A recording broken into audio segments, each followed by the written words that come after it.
today's video, I have a very special guest on my channel. Her name is Sam and she has a channel dedicated to self-care. We chat all about self-care, mental check-ins and self-care within your relationship. Stay tuned for this and check out what she has to say. And Sam's channel link is in the description below, so be sure to check that out and let me know what you think of this video.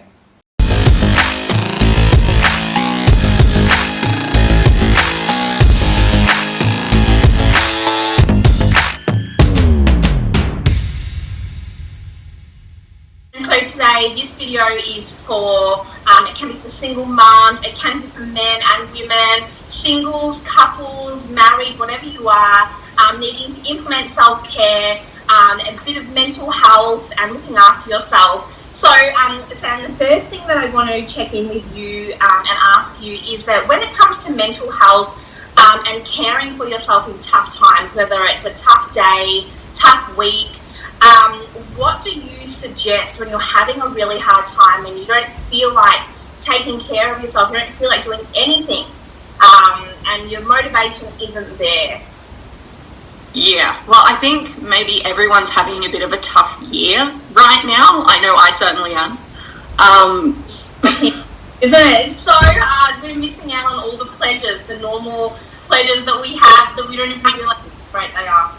Yeah, but I think it's really interesting seeing how people rally and how things are changing with the everyday.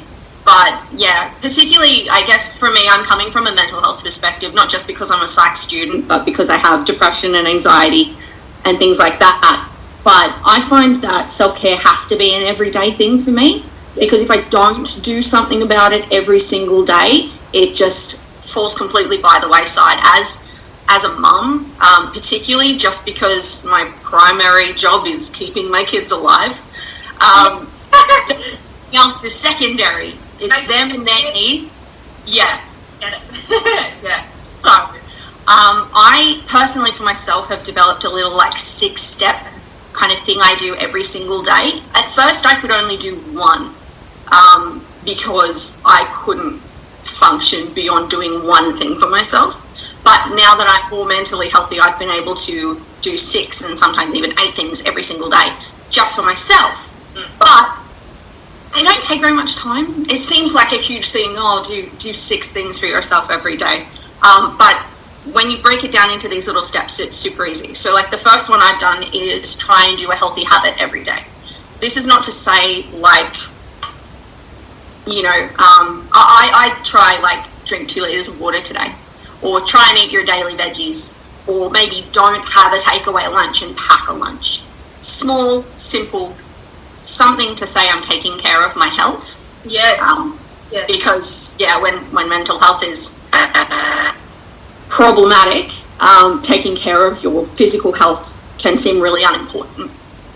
So by doing like a healthy habit, that's one way that you can say, no, I did this for myself today. Look what I did. I ate veggies today. Small, but still super important, especially if you do it every day. Yeah. I think you feel good when you take care of your health. You feel good mentally. It's something to work off. It's so important, because when you're not eating well or you don't have those little things that you do each day, then you really notice it. And even sometimes you may not be fully aware of it, but underneath you're not feeling so good because you know you haven't fed so well into your body. So it all comes together. Yeah, definitely. So that, and particularly when mental health is not great, it's easy to reach for convenience foods and stuff. Quick stuff that you don't need a cook or whatever. It's so true. Absolutely. So yeah, I found that implementing a healthy habit, even if I didn't follow it, even if I just wanted to aim for it, it kind of kept it in the back of my mind of, should you really eat those chips? You didn't want to eat chips today. You know, yeah. Something small. More like that. So something small every day, and areas of that like health, or you know, maybe doing something outside, some exercise. Absolutely. Hygiene is another one. Yeah. Particularly depression and things like that can really cause you to neglect your personal hygiene. Brushing my teeth was really difficult. It turns out because I didn't want to look at myself in the mirror for that long. for the 2 minutes it took to brush my teeth, because that mental self-talk, I couldn't escape from it. So the way I ended up doing it was taking off my glasses, because I can't see without them. So I wasn't looking at myself. Oh. I was trying to like find my toothbrush and find my toothpaste. So I wasn't focused on what was in front of me. So if toothbrushing is an issue, cover your eyes, cover the mirror. Like, there are ways to hack what you're doing to make it easier. So yeah, trying to prioritize your hygiene every day, especially mums. You don't always get to shower. You don't, yeah. It's busy. Scrub your face. Yeah. Yeah. Yeah. Absolutely. All was hard, really hard. Yeah. I also try and suggest like something to stimulate your mental self. So might be do a crossword. It might be indulge in your hobby. Yeah. Something to get your brain juices flowing in a creative direction.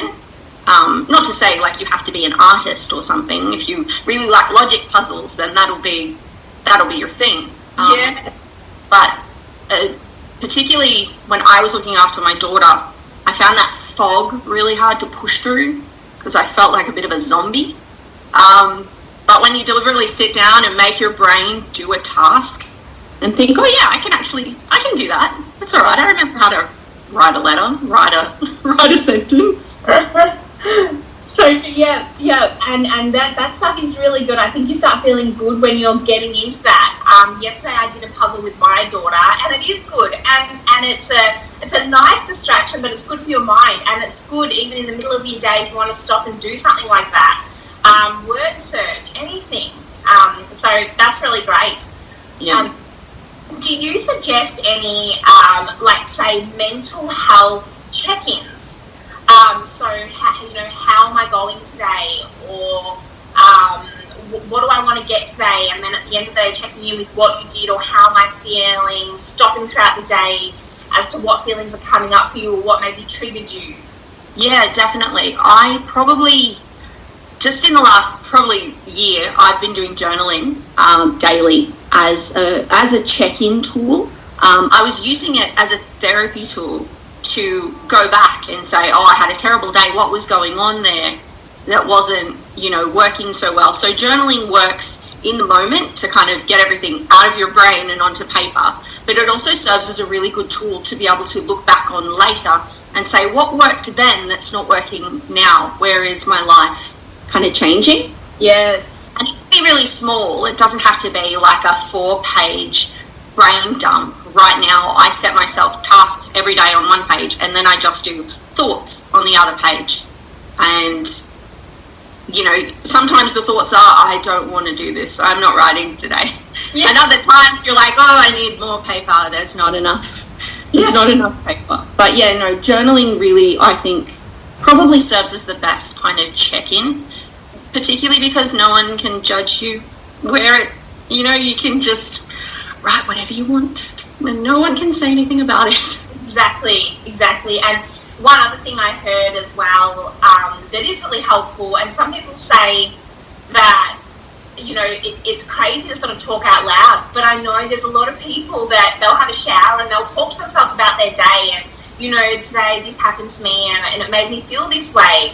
And it's like a form of journaling, but you're saying it out loud. And yeah, I've heard that is something, just getting it out there, expressing, and there's no judgment, and you're able to say what you want to say. I love that. No, I haven't used that one in particular, but I have used self-talk to talk through panic attacks and things like that. That's great, yes. Because there's something, because I've been in therapy a lot, panic attacks are different for me now than they used to be. Before, you used to feel like you were dying. Because your physical body changes when you're having a panic attack. You have an elevated heart rate, your breathing increases, you get chills, like your physical body changes, but it's all because of a story that your brain is telling your body. It's a miscommunication. Now I'm at a point where I can actually notice the symptoms and take a step back and go, oh, you're having a panic attack. Yeah. So there is this real, almost a narration of what's happening. And it's weird, but even if it's yourself, but having a voice say to you, this is a panic attack, this isn't real, whatever you're feeling is causing your body to feel this, it's very calming. even if it's yourself, to say, oh, actually, this isn't real. Yeah, yeah. I love it. It's rational, slowing down, talking to yourself. Yeah.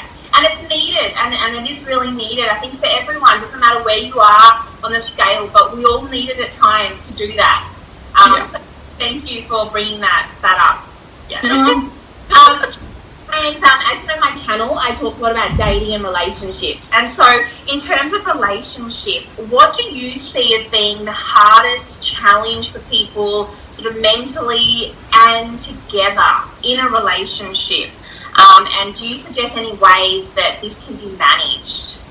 So I have been in a relationship for the last 18 years almost. Wow! So my husband and I met in high school. We've been married 8 years this year. But yeah, we've been together a long time. Long time. So I'm coming from that perspective of having been in a long-term relationship. Yes. And probably the number one thing that I have noticed is communication.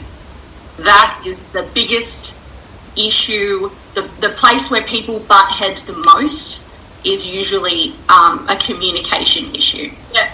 So I actually went through couples therapy with my husband before we got married, and we had some like amazing tools that we still use to this day to communicate with each other, because they were so effective, and it really just cut out all of the BS and got down to the core of it.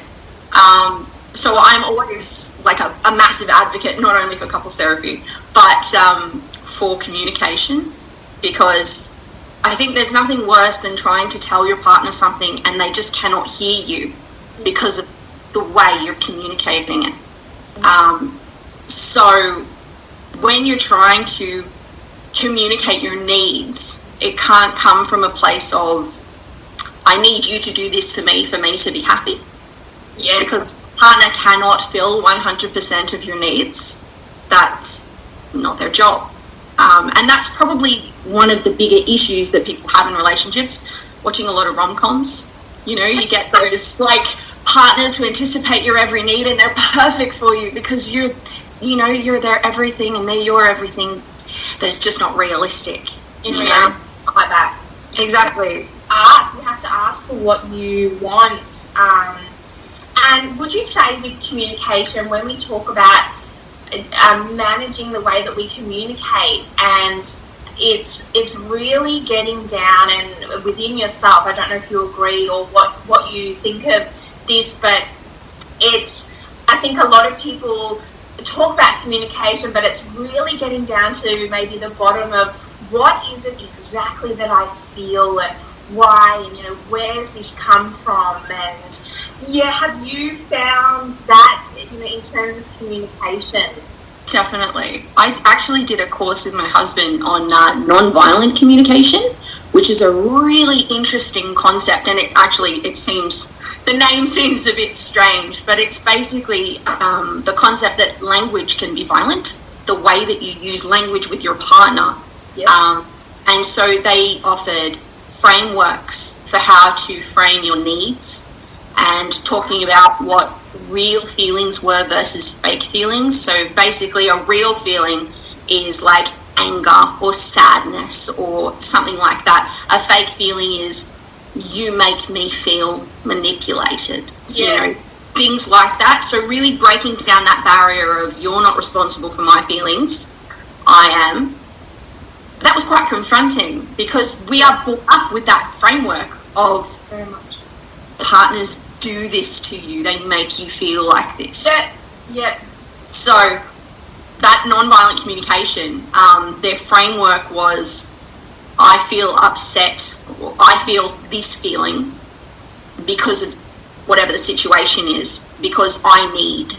And these needs come from being your most authentic self and figuring out exactly what you need. And sometimes they can't meet that.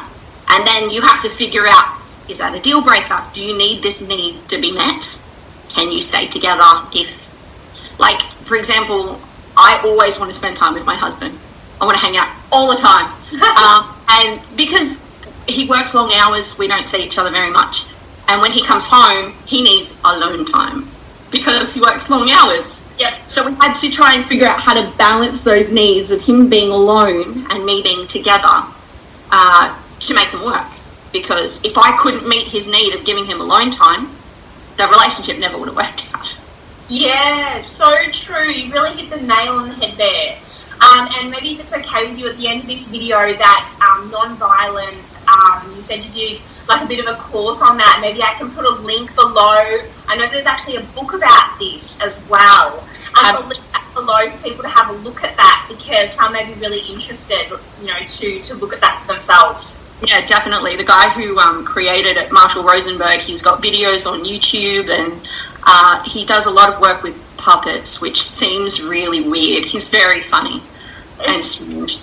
But no, it's definitely worthwhile looking at if you think that you're having communication issues. Like the work that my husband and I did literally saved our relationship. We were terrible together before all of the work that we did. So we definitely recommend it. That's great, and I think that gives hope to others as well that feel this or are going through that hard time and think, are we going to come out of this or are we going to come out of this but not be together? And so, yeah, this is great. Yeah, well, thank you so much for coming on my channel, and I hope to have you back again soon. And guys, I'll link Sam's channel below so you can check it out and have a look at what she does in her videos.